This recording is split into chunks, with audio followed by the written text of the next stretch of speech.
Okay, so welcome back. Now we're going to do another example. And in this example, we are given this equation again. So it's the equation of a circle with a radius of 5.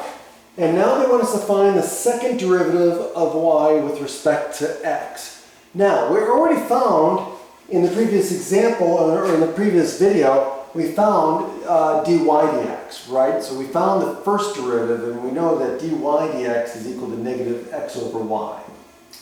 Now what we're going to do is we're going to take the second derivative, which means we're going to take the derivative of both sides again. So that's going to give us, right, so d squared y over dx squared, right, because we're taking this second derivative here. We're taking the derivative of this thing. So I could say, okay, let's take the derivative of this thing with respect to x, and then let's take the derivative of this thing with respect to x, right? And so I'm going to get this on the left. Now, what happens over here? I have to use the quotient rule here. So in this case here, it's going to be low d high, so it's going to be low times the derivative of the high. So let's put the negative sign with the x, okay? So it's the derivative, it's low di, so y times the derivative of the top, which is going to give me negative 1, minus the top, right, which is negative x, times the derivative of the bottom. So low d high minus high d low. So in this case, it's going to be dy dx divided by the bottom squared. So that's, we're going to get y squared. Now, okay, well, let's simplify this. This is just going to equal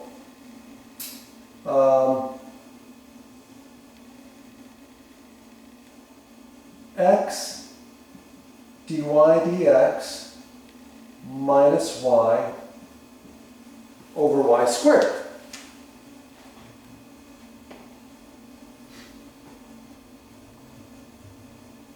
Okay, but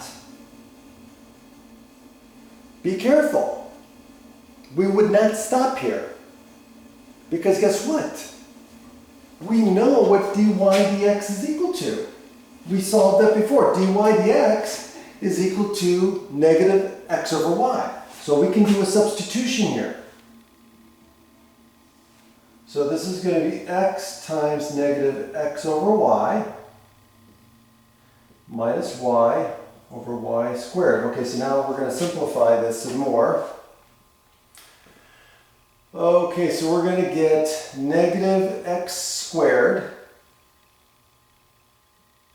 minus y squared over y.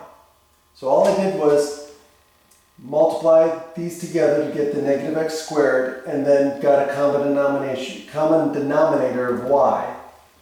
So I get y squared, so then I just put it together. And then this is all going to be over y squared. Now, if I change this to a multiplication, since I have this over 1, then of course this is going to end up being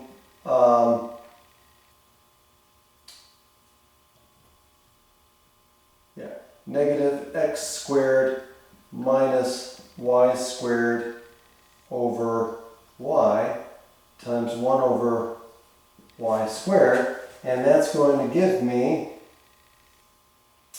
negative x squared plus y squared over y cubed. Okay. Now, do you have to factor out the negative here? No, I did. But you don't have to. And that's it. That's the answer. So be careful.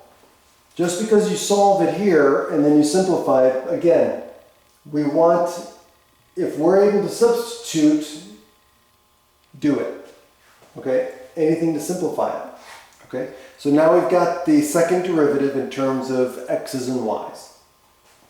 And we can't simplify it any further, so we are finished. That's it. Have a great day.